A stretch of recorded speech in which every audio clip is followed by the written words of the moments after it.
Hello hello బావగారు నేను అమ్మయ్య 3 రోజుల నుంచి ట్రై చేస్తుంటే ఇప్పటికి దొరికారు. సారీనండి, వర్క్ టెన్షన్లో ఉండి నేను మర్చిపోయాను. నాకు ఇక టెన్షన్ పెరిగిపోతుందండి. ఎంతైనా ఆడపిల్ల తండ్రిని కదా. పెళ్లి టైం దగ్గర పడుతోంది. ఏం చేయాలో ఎలా చేయాలో మాట్లాడుకోలేదు. ఒక్కసారి మాట్లాడుకుంటే బాగుంటుంది. అది నేను వచ్చేస్తానండి, 2 రోజులు నేనే వచ్చి కలుస్తానండి. I'm sorry. ఓకే బావగారు, ఉంటాను మరి. సరేనండి.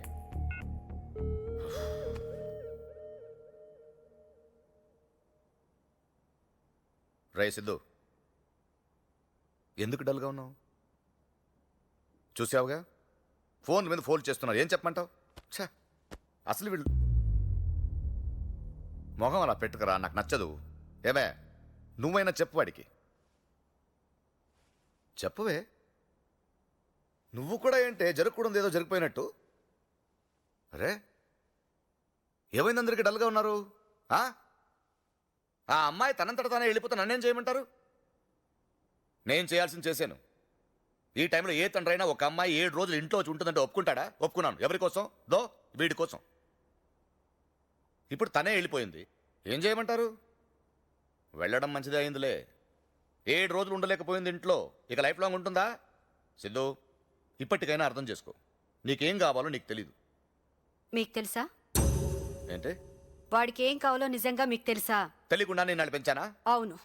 ఏంటి? తిట్టేస్తాను మిమ్మల్ని. ఆ అమ్మాయి గురించి ఎందుకు మాట్లాడుతున్నారు? అసలు వీడి గురించి మీకేం తెలుసు? ఇంట్లో ఉన్నట్టే పిల్లలు బయట కూడా ఉంటారనుకుంటున్నారా? ఉండరు. వీడు గుమ్మం దాటితే ఎలా ఉంటాడో మీకు తెలుసా? రాత్రిపూట గోడలు దూకుతాడు, అబద్ధాలు ఆడతాడు, బయట నలుగురిని కొడతాడు, తాగుతాడు. తాగేసి ఏం చేస్తాడో తెలుసా? అమ్మా, తాగేసి తాగుతాడని చెప్తున్నాను కదా, చాలదా? వదిలేమ్మా ప్లీజ్. నేను నీ ఫ్యూచర్ గురించి మాట్లాడలేదు, నా కొడుకు ఫ్యూచర్ గురించి మాట్లాడుతున్నాను. తప్పు చేసింది మీరు. నేనా? వాడంటారేమిటి? అమ్మా, ప్లీజ్. చేసి అలాగా నేను తప్పు నాన్న. చేశాను. ఆయన ఎందుకు బతిమలాడు? అమ్మా ప్లీజ్ అమ్మా, నేనే తప్పు చేశాను. రేపటి నుంచి ఆఫీస్కి వస్తాను, ఆ పెళ్ళి చేసుకుంటాను. రే సిద్ధు, ఆగరా. ఏంట్రా ఇది? నేను తప్పు చేశానని తనంటోంది, నువ్వు తప్పు చేశానని చెప్పి నువ్వు వెళ్ళిపోతున్నావు. అసలు ఏం జరుగుతుంది ఇక్కడ? ఈ ఇంట్లో ప్రతి ఒక్కరికి ఏం కావాలో ఏమి ఇవ్వాలని ఆలోచిస్తుంటాను తప్ప, ఒక తండ్రిగా నా పిల్లలకి గొప్ప లైఫ్ ఇవ్వాలని ప్రతి క్షణం తపన పడుతుంటానే. అది తప్ప? చెప్పు, నాకు అర్థం కావట్లేదు. చెప్పు, ఏం తప్పు చేశాను? మొత్తం మీరే చేశారు.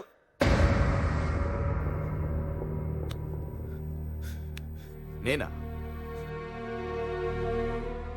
మొత్తం మీరే చేశారు. చాలు నాన్న, చిన్నప్పటి నుంచి మీరు నాకు చేసింది చాలు. నేను కోల్పోయింది చాలు, ఇంకా వద్దు ప్లీజ్. ఏం కోల్పోయావురా? ఇంకా అర్థం కాలేదా మీకు? ఈ ఇంటికి వచ్చినప్పుడు హాసిని దగ్గర ఏముందో, వెళ్ళిపోయేటప్పుడు ఏం లేదో అదే నేను కోల్పోయింది. ఆనందం, చిన్న చిన్న ఆనందాలన్నీ కోల్పోయినా మీ వల్ల. మీరెప్పుడు మీ కొడుకుని గొప్పవాడిని చేయాలి, గొప్ప లైఫ్ ఇవ్వాలని ఆలోచిస్తారు. కానీ నాకేం కావాలో, నేను ఎలా ఉండాలనుకుంటున్నానో మీరు తెలుసుకోరు. రే, మీ గురించి నేనేం ఆలోచించినా 1000 సార్లు ఆలోచిస్తాను. అవును, 1000 సార్లు ఇది వాడికి బాగుంటుందని ఆలోచిస్తారే తప్ప ఒక్కసారైనా నాకు నచ్చుతుందని ఆలోచించారా? అడిగిన దానికన్నా ఎక్కువ ఇవ్వడంలో సాటిస్ఫాక్షన్ మీకు తెలుసు. కోరుకునేది దొరకపోతే ఉండే బాధ మీకు తెలియదు, నాకు తెలుసు. అసలు నాతో మాట్లాడితే కదా తెలిసేది నాకు ఏది ఇష్టమో ఏది కాదో అని. ఏదైనా ప్రాబ్లం ఉంటే నా ఫ్రెండ్స్ ని పిలిచి మాట్లాడతారు. నాతో మాట్లాడండి నానా, నా కళ్ళు చూసి చెప్పండి నానా, ఫ్రెండ్లీగా ఉండండి నానా. ఎరా, ఆ మాట నేను కదరా ఎప్పుడు చెప్తాను. చెప్తారు కానీ ఉండరు, ఎందుకంటే అంతా మీకు నచ్చినట్టే జరగాలి కదా. ఈ షర్టు మీరే సెలెక్ట్ చేస్తారు, మీరే సూపర్ అంటారు. అదే నాకు బెస్ట్ అని మీరు నన్నే కన్విన్స్ చేసేస్తారు. నాకు ఎలా ఉంటుందో తెలుసా?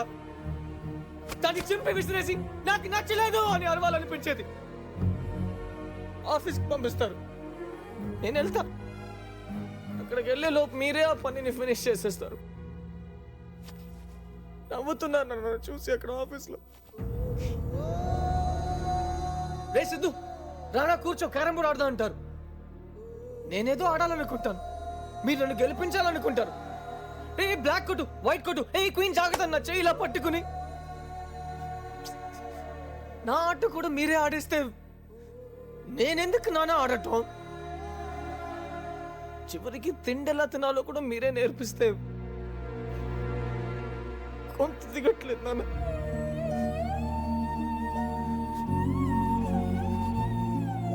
మీకు తెలియదు, మీకు నచ్చినట్టు ఉండలేక నాకు నచ్చింది చేయలేక నేను నరకం చూసాను నాన్న. నరకం చూసాను. ఫ్రస్ట్రేషన్, కోపం, చిరాకు ఎవరి మీద చూపించాలో ఎలా చూపించాలో కూడా తెలియకపోతే చివరికి ఒకరోజు అమ్మ మీద కూడా అరిచేసా. దాంతో అమ్మ నాతో మాట్లాడటం మానేసింది.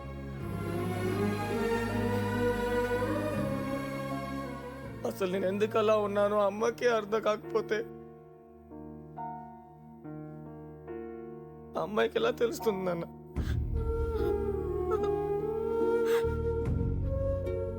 వెళ్ళిపోయింది. ప్రేమే లేదు, సిద్ధు నాకు కరెక్ట్ కాదని చెప్పి వెళ్ళిపోయింది. ఇంటికి తీసుకొచ్చినప్పుడు ఆ అమ్మాయికి ప్రామిస్ చేశాను, నీకు ఒక మంచి ఫ్యామిలీని ఇస్తానని. కానీ ఈ రోజు చెప్తున్నాను, ఈ ఫ్యామిలీ ఒక మంచి అమ్మాయిని కోల్పోయింది. She's gone.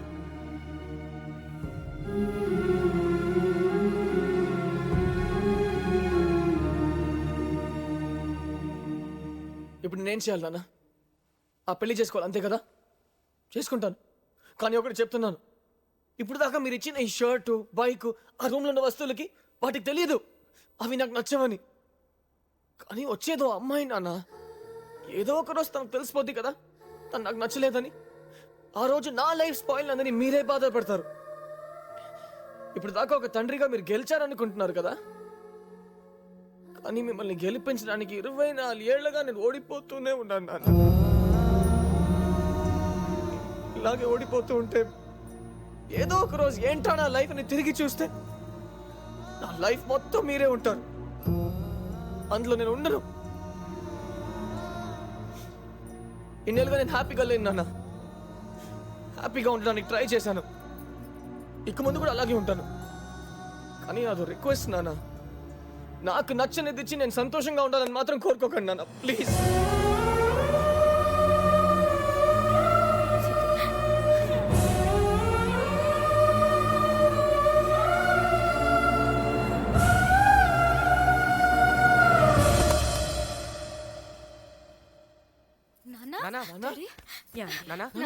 ఏమైందన్నా? మీరందరూ హ్యాపీగా ఉన్నారని నేను ఆనందపడ్డాను, కానీ మీ ఆనందాన్ని తీసుకుని నేను హ్యాపీగా ఉన్నాను అనుకోలేదురా. తెలియదురా నాకు, తెలీదే నాకు. నాకు బిజినెస్లో ₹1,00,00,000 వస్తే పెద్ద విషయం కాదు, కానీ నీకు ఒక్క షర్ట్ కొనిస్తే రోజంతా 10 మందికి చెప్పుకునేవాటిరా. కానీ నా ఆ ఆనందం కోసం మిమ్మల్ని బాధ పెట్టానని ఎప్పుడు అనుకోలేదురా. సారీ రా నాన్న. ఎరా చెప్పొచ్చు కదరా నాకు. ఇన్ని సంవత్సరాలు ఇంత బాధ లోపల దాచుకొని ఎందుకు చెప్పలేదురా? ఎందుకే చెప్పలేదు నాన్న? చెప్తే మీరు ఇలా అయిపోతారని నాకు తెలుసు. పిల్లల్ని సరిగా పట్టించుకొని ఫాదర్స్కి ఏవైనా చెప్పొచ్చు. మీరు గొప్ప ఫాదర్ నాన్న. ఒక్కొక్క నిమిషం మా గురించి ఆలోచిస్తూ చేతులు పట్టుకుని నడిపిస్తూ అందులో ఆనందపడతారు. ఆ ఆనందాన్ని లైఫ్ లాంగ్ మీకు ఇవ్వాలనుకున్నాను నాన్న. నేను మిమ్మల్ని వదులుకోలేను నాన్న. అందుకే ఈ 2 విషయాల్లో నా చేయి మీకు తెలియకుండానే మీ చేతుల్లోంచి తీసుకోవాలని ట్రై చేశాను. ఇప్పటికీ నా చేయి మీ చేతుల్లోనే ఉంది నాన్న.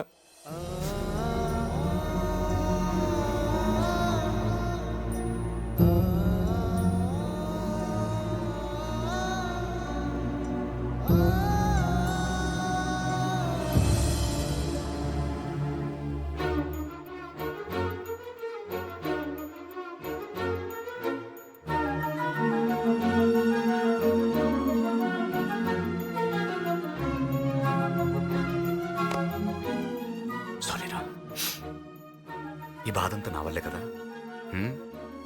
నేనే తీరుస్తాను. ఎవరి కాలు మీద పడైనా ఈ పెళ్లి ఆపుదాం. నీ లైఫ్ నువ్వు హ్యాపీగా ఉండు నాన్న. వెళ్ళరా, నేను చూసుకుంటాను, వెళ్ళు.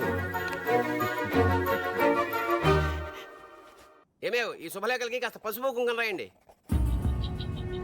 రావయ్యారా, ఎంగేజ్మెంట్ అయిన ఇన్నాళ్ళకైనా మా ఇంటికి వచ్చావు, చాలా సంతోషం. ఏమేవ్ ఎవరు వచ్చారు చూడు, కాఫీ పట్రా. అలాగేనండి. ఇంట్లో అంతా కులాసా? హలో.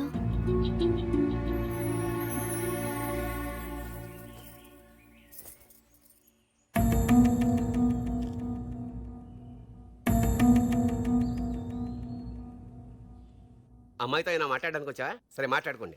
మీతోనే మాట్లాడాలి అంకుల్. చెప్పు. అంకుల్ ఈ పెళ్ళి ఆపేద్దాం అంకుల్. థ్యాంక్స్ అమ్మా. ఏంటి సారీ చెప్పాల్సిన వాడు థ్యాంక్స్ చెప్తున్నాడని చూస్తున్నావా?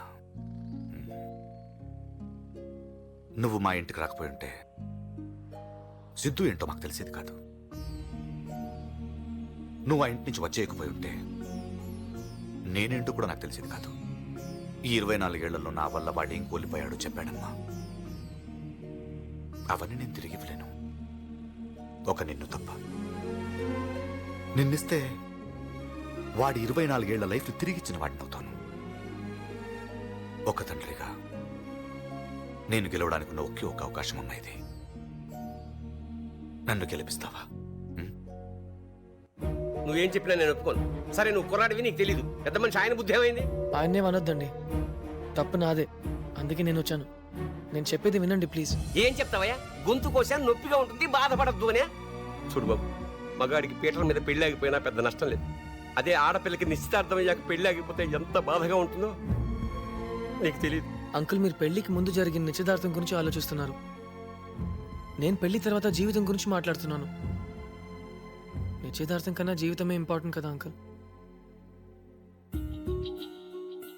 అంకుల్ సుబ్బలక్ష్మికి నేను కరెక్ట్ కాదు. సుబ్బలక్ష్మి ఆ రోజు పెళ్లి చూపుల్లోనే నా గురించి చెప్పాలని, నీ గురించి తెలుసుకోవాలని ట్రై చేశాను. కానీ నువ్వు మాటకు ముందో నాన్నగారు, తర్వాతో నాన్నగారు తగిలించి మాట్లాడుతుంటే నువ్వు కూడా నాలాగే పెరిగావని అనిపించింది. ఈ పెళ్ళి అయితే మన ఇద్దరు హ్యాపీగా ఉండలేమనిపించింది. ఇది ఆ రోజే చెప్పాలి. ఇంత లేట్గా చెప్పడం తప్పే. I'm really sorry Subbalakshmi. ఆ రోజు నా గురించి మీ నాన్న చెప్పింది విని ఈ పెళ్లికి ఓకే చెప్పావు. ఈరోజు నా గురించి నేనే చెప్తున్నాను. ఇప్పుడు కూడా ఓకే చెప్తావా? అదేం చెప్తుందా ఈ చిన్నపిల్ల? అసలు దానికి ఏం తెలుసని? చెప్తాను నాన్న. ఒక్కసారి తప్పు చేసినందుకే మా నాన్నగారు కోపడ్డారు అంకుల్. ఇప్పుడు ఆయనకి మాట ఇచ్చాను, ఆయన ఏం చెప్తే అదే చేస్తానని. ఇన్నాళ్ళు మీరేం చెప్తే అదే చేశాను కదా నాన్న. ఈ ఒక్కసారి నన్ను చెప్పనివ్వండి. తను నన్ను పెళ్లి చేసుకుంటే నేను సంతోషంగా ఉండనని తనే చెప్తున్నాడు కదా నాన్న. ఇంకా ఏంటి నాన్న? వద్దు నాన్న, నాకు ఈ పెళ్ళొద్దు. అయినా తను వద్దంటే నాకింక పెళ్ళి అవ్వదా? నాకేం తక్కువ నాన్న. అది కాదురా. ప్లీజ్ నాన్న, ఇంకేం మాట్లాడదు. ఇప్పుడు ఈ పెళ్లికి తను ఒప్పించినా నేను ఒప్పుకోను. థ్యాంక్స్ సిద్ధు, ఈ విషయం పెళ్లికి ముందైనా చెప్పినందుకు.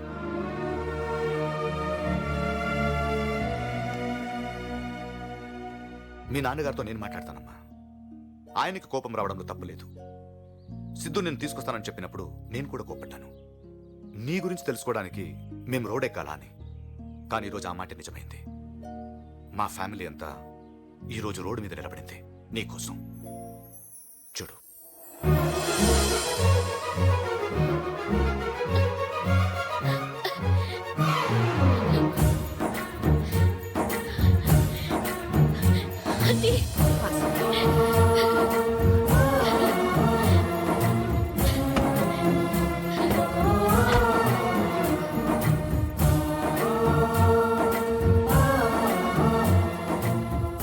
ఇడియట్. కనకరావు,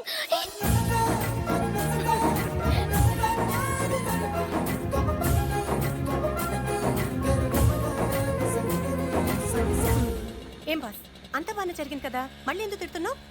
బానే జరిగిందా? అసలు కథ ఇప్పుడే స్టార్ట్ అయింది. ఈ తండ్రులు ఉన్నారే.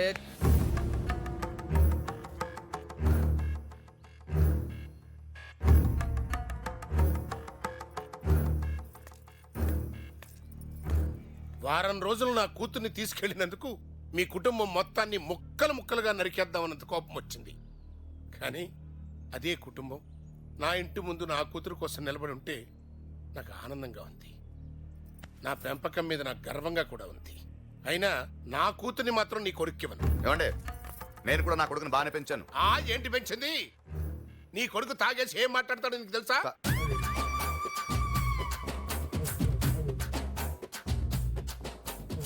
తాగేసి కన్న తండ్రిని నిన్నే వండబూతులు తిడతాడు. సర్లేండి, నా కొడుకు నన్నే కదా తిట్టాడు. తప్పు చేశాను తిట్టాడు అంత మాత్రం చెడ్డోడైపోతాడా? తండ్రినే గౌరవించడం చేతగాని కొడుకు రేపు భార్యను గౌరవించే మంచి భర్తగా ఎలా ఉంటాడు? ఉంటాడండి, ఉంటాడు. నాకు ఆ నమ్మకం ఉంది. కావాలంటే ఒక ఒక 7 రోజులు మీ ఇంటికి పంపిస్తాను. వద్దని ఒక రీజన్ చెప్పండి, ఒప్పుకుంటాను.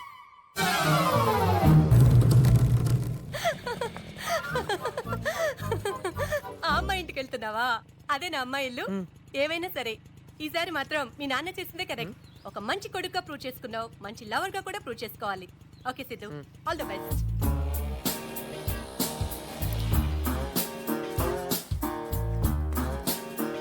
మిస్టర్ కనకారావు, అప్పుడో ఇప్పుడో ఎప్పుడో కనకన్నానే చలి, అక్కడో ఇక్కడో ఎక్కడో మనసిచ్చానే మరి, కలవో అలవో వలవో నా ఊహల హాసిని, మదిలో కదలా మెదిలే నా కలల సుహాసిని, ఎవరేమనుకున్నా నా మనసందే నువ్వే నేనని, అప్పుడో ఇప్పుడో ఎప్పుడో కలకన్నానే చలి, అక్కడో ఇక్కడో ఎక్కడో మనసిచ్చానే మరి.